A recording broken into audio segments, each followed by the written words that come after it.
నిద్రలేశాను. News వచ్చింది సాక్షిలో, వివేకానంద రెడ్డి గారు చనిపోయారు. ఇమ్మీడియట్గా నేను బాధపడ్డా, ఒక మంచి వ్యక్తి చనిపోయాడు అనే బాధ కలిగింది. నా పక్కన ఐజీ ఇంటెలిజెన్స్ ఉన్నాడు, డీజీపీ ఉన్నాడు, సీఎంఓ ఉంది, ఎమ్మెల్యేలు ఉన్నారు, ఎంపీలు ఉన్నారు, మంత్రులు ఉన్నారు, హోమ్ మినిస్టర్ ఉన్నారు.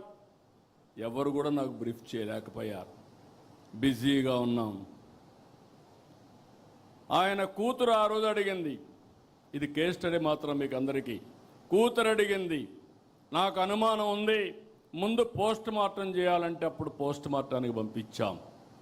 పోలీసుల్ని పెట్టుకొని సాక్ష్యాలు తారుమారు చేశారంటే, సాక్ష్యాలు లేకుండా చేశారంటే ఎలాంటి వాళ్ళో మీరు గుర్తుపెట్టుకోవాలి. పోస్ట్ మార్టంకి వెళ్తే షాకింగ్ నిజాలు. గొడ్డలతో తలంతా ఇచ్చేసి మొత్తం రక్తం వచ్చి కుట్లేసి అంత్యక్రియలు పంపించే పరిస్థితికి వచ్చారు. రూమ్ అంతా లాగారు, బెడ్రూమ్ అంతా కూడా బెడ్ మార్చలేకపోయారు, కానీ బెడ్ అంతా రక్తం, గోళ్ళంతా రక్తం కడిగారు, కానీ ఆ మరకలు చెడపలేకపోయారు. అక్కడి నుంచి సాయంత్రం డ్రామా మారిపోయింది.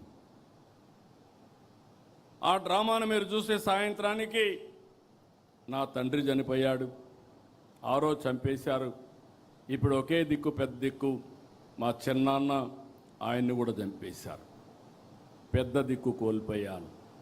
వాళ్ళ చెల్లెలు నమ్మింది. మీరు గుర్తుపెట్టుకోవాలి, it is not that easy. ఇలాంటి ఓసిడి జబ్బుండే వాళ్ళు ఏం చేస్తారనే దానికి ఇది ఒక ఉదాహరణ మాత్రం.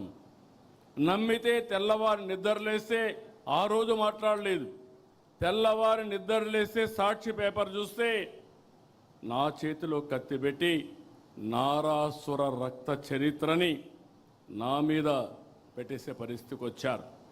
అదే రోజు మీరు గుర్తుపెట్టుకోవాలి, ఇవన్నీ బయట వస్తాయని కోర్టుకు పోయి, హైకోర్టుకు పోయి స్టే ఆర్డర్ తీసుకొచ్చారు, ఎవ్వరూ మాట్లాడకూడదని గ్యాగ్ ఆర్డర్స్ తీసుకొచ్చారు. అక్కడి నుంచి సానుభూతి పొంది ఎన్నికల్లో గెలిచారు. గెలిచిన తర్వాత వాళ్ళ చెల్లి అడిగితే మరిచిపోమన్నారు. అక్కడి నుంచి ఆ అమ్మాయి రోడ్డు మీద పడి ఇప్పటికి కూడా పోరాడుతూ ఉంది. ఏం చేశారో మీరు అందరూ చూస్తున్నారు. ఇంకా కూడా న్యాయం జరిగే పరిస్థితి కనపడలేదు. ప్రజాస్వామ్య వ్యవస్థలో కొన్ని సమస్యలు ఉంటాయి. ఇదే కాకుండా ఇంకొక పక్కన చూస్తే మనం గవర్నమెంట్లో ఉన్నాం.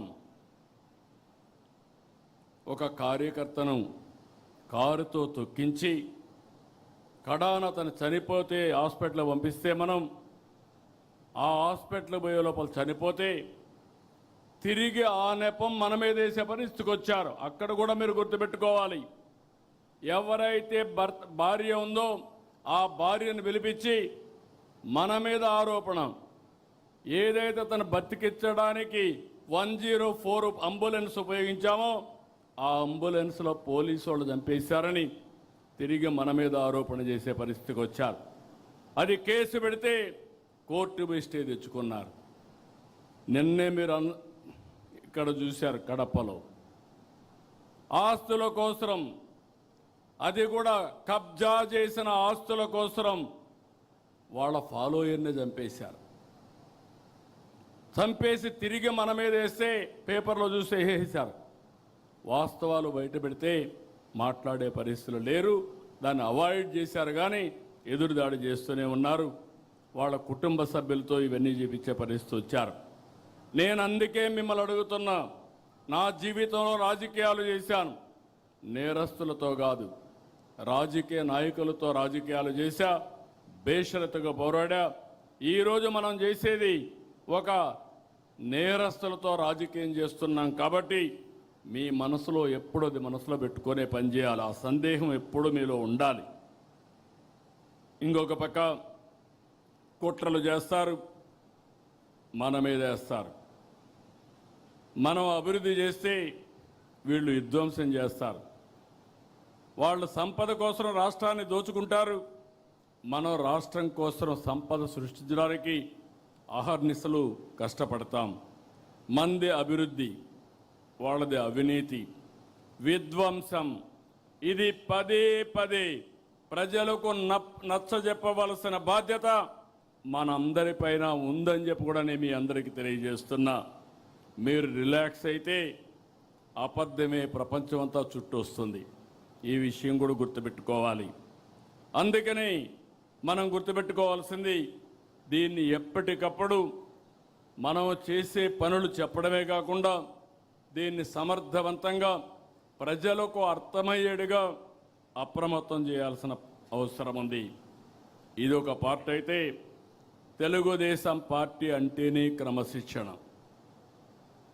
తెలుగుదేశం పార్టీ అంటే సమాజం కోసం పనిచేసే పార్టీ.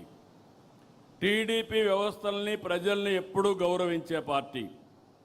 కార్యకర్త నుంచి అధ్యక్షుని వరకు క్రమశిక్షణతో పనిచేసే పార్టీ. డిసిప్లిన్ అనేది మన పార్టీ మూల సిద్ధాంతం. ఈరోజే కాదు, పార్టీ పెట్టినప్పటి నుంచి కూడా అలాంటి క్రమశిక్షణతో మనం పనిచేస్తున్నాం. ఇంకొక పక్కన మనందరం గుర్తుపెట్టుకోవాల్సింది, ప్రజలతో సౌమ్యంగా ఉండాలి, ప్రజలకు అందుబాటులో ఉండాలి, ప్రజలకు ప్రభుత్వానికి వారధిగా మీరు పనిచేయాలి. మీరు తప్పు చేస్తే పార్టీకి ప్రభుత్వానికి చెడ్డ పేరు వస్తుంది. ప్రభుత్వంలో ఎవరు తప్పు చేసినా, అధికార యంత్రాంగం తప్పు చేసినా, పార్టీ నాయకత్వం తప్పు చేసినా, నాయకులు తప్పు చేసినా, కార్యకర్తలు తప్పు చేసినా ఆ చెడ్డ పేరు మనకే వస్తుంది. నేను చాలా స్పష్టంగా మిమ్మల్ని అందరినీ కోరుతున్నా. ఈ మధ్య కొన్ని సంఘటనలు జరిగాయి. నేను చాలా బాధపడ్డాను నా జీవితంలో. ఎందుకంటే నేను ఒక యజ్ఞం మారిగా చేస్తే అవతల వాళ్ళు రాక్షసుల మారిగా యజ్ఞాన్ని భంగం చేయాలనుకుంటే, మన వాళ్ళు కూడా సరిగా ప్రవర్తించకపోతే దానివల్ల మనకు నష్టం జరుగుతుంది. అన్నీ ఉండి మనం ముందుకు పోవడం లేదు. నా రాజకీయ జీవితంలో మొట్టమొదటిసారిగా పెను సవాళ్ళని నేను ఎదుర్కొంటున్నా. ఆర్థిక ఇబ్బందులు, కదలలేని పరిస్థితి అన్నీ ఉన్నాయి. కానీ ప్రజలు మాత్రం ఒక మంచి పని చేశారు. అవతల వాళ్లకు ప్రతిపక్ష హోదా ఇవ్వకుండా 94% స్ట్రైక్ రేట్ ఇచ్చారంటే ఇది ఒక చరిత్రని మరొకసారి మీ అందరికీ తెలియజేస్తున్నా. ఇక్కడే మీరు చూస్తే మీలో కూడా ఒక ఆలోచనలు రావాలి. ఈరోజు మనందరం కూడా ఎన్డీఏలో ఉన్నాం. తెలుగుదేశం పార్టీ ఉనికిని కాపాడుకోవాలి, ఎన్డీఏ ఐకమత్యాన్ని కాపాడాలి. అందుకే మీరు వాచ్ చేస్తూ ఉంటారు. నేను కానీ పవన్ కళ్యాణ్ గారు కానీ ఎక్కడికక్కడ కనపడినప్పుడు లేకుంటే ఎప్పటికప్పుడు ఆ రిలేషన్స్ మెయింటైన్ చేస్తాం. ఆ మెసేజ్ని రాష్ట్ర ప్రజానీకానికి ఎప్పటికప్పుడు ఇస్తాం. కార్యకర్తలకు, నాయకులకు సంకేతాలు ఇస్తున్నాం.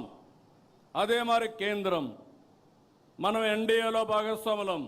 ఇక్కడ ఎన్డీఏ ఉంది, ఢిల్లీలో ఎన్డీఏ ఉంది.